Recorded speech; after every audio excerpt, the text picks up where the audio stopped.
Bonjour ou bonsoir, tout dépend à quelle heure vous écoutez ce podcast de l'Odigimédia.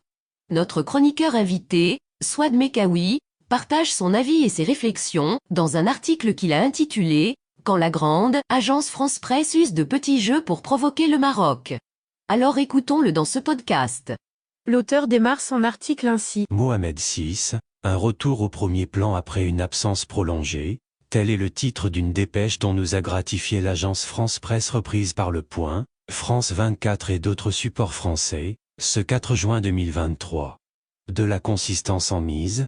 Loin de là, en plus d'un titre qui se veut réducteur pour les devoirs et les missions du roi, il s'agit, ni plus ni moins, d'un patchwork de réchauffé, d'autant plus que c'est un article mêlant suspicion et contradiction, qui nous pousse à nous interroger sérieusement sur la finalité de ce genre de tapage sans cohérence.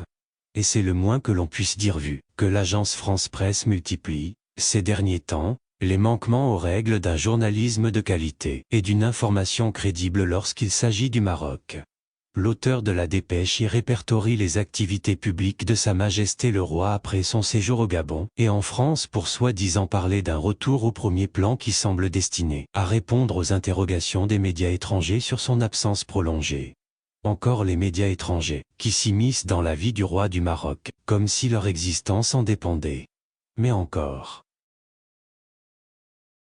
L'auteur poursuit son article ainsi. Le problème n'est pas la dépêche en elle-même puisque c'est un secret de polichinelle, que certains médias français font de la vie du souverain leur matière grasse sans pour autant réussir à atteindre leur but de nuire à son image, à chaque fois.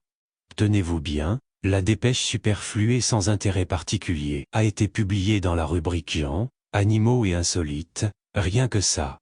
Et dire que les questions de fiabilité et d'objectivité étaient véritablement primordiales chez l'agence France Presse. Mais, assurément, il est difficile de garder les règles de bienséance dès lors que les intérêts sont contradictoires.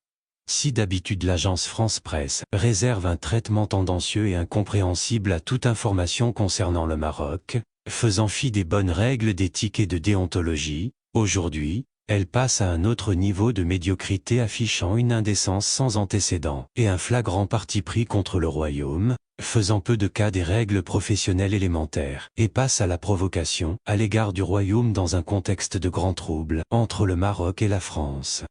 Bien entendu, l'agence France Presse, porte-parole de l'État français, n'en est pas à sa première dérive. L'auteur ajoute ainsi. Faut-il rappeler que le 1er mai 2023, des dépêches couvrant les marches de la journée, qualifiées par l'agence, avec regret, sans qu'aucun incident ne soit signalé, puisque contrairement à ce qui était attendu par la France, peut-être elles se sont passées dans le calme, ont été bizarrement classées dans la rubrique guerre et conflit. Erreur de débutant? Pas vraiment. Pour les violences qu'ont connues plusieurs villes françaises, elles ont trouvé leur place tout de même dans la rubrique société civile et ville associative. C'est dire que l'agence France Presse dévoile, de plus en plus, ses cartes et sa mauvaise foi à l'encontre du royaume par le biais de dépêches délibérément nuisibles, quitte à déformer la réalité des faits pour tisser des mensonges qui servent certains agendas, donnant ainsi la note et le coup d'envoi à d'autres titres hostiles au Maroc.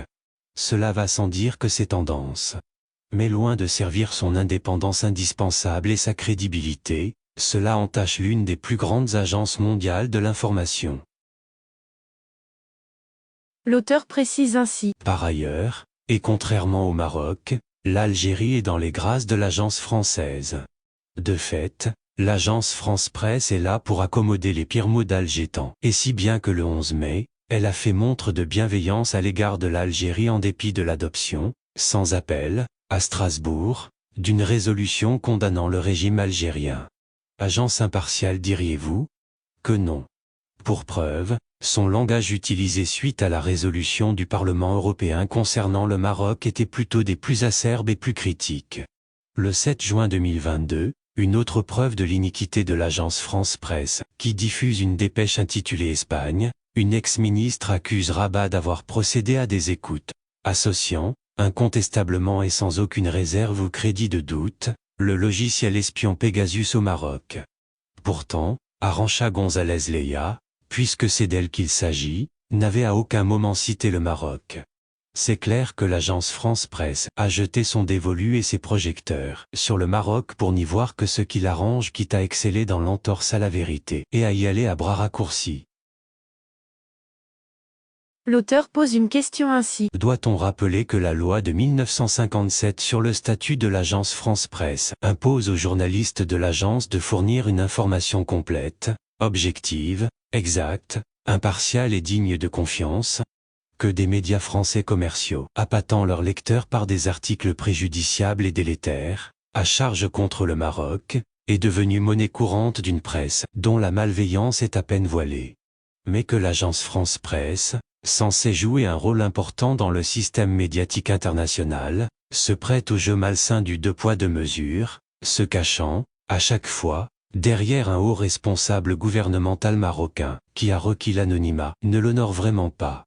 N'est-ce pas elle qui fournit à tous les médias, journaux, sites électroniques, télévision, radio, etc., leur matière première et donc a le devoir de constance et de fiabilité? Il est évident que la crise diplomatique entre les deux pays se reflète dans les médias. Mais ce nouveau tournant hallucinant de l'agence France Presse nous interpelle gravement. L'auteur conclut son article ainsi. En définitive, il est légitime de se poser la question, la France qui tient à ses intérêts au Maroc et aux atouts qu'offre le royaume, compte-t-elle asseoir abusivement son autorité en usant de provocations et de pressions médiatiques? C'est vraiment perdre tout sens de la raison, surtout quand on donne une chandelle à Dieu et une autre au diable. Décidément, elle oublie que qui trop embrasse mal étreint. Rédigé par Souad Mekawi et lu par l'intelligence artificielle de l'Odigimédia. Merci d'avoir écouté ce podcast de l'Odigimédia, ce bouquet de supports numériques, portail, magazine mensuel connecté, web radio et web TV. N'oubliez pas de télécharger notre application l'Odigi Mobile sur Play Store et de vous abonner à notre chaîne YouTube l'Odigi TV. Vous pouvez, aussi, nous suivre sur nos réseaux sociaux, Instagram, Facebook, TikTok, LinkedIn et Twitter. Ou encore, vous inscrire sur notre newsletter quotidienne à partir du portail lodigi.ma. Alors, on se dit au prochain podcast de nos chroniqueurs invités. Et à très bientôt, si et seulement si vous le voulez bien.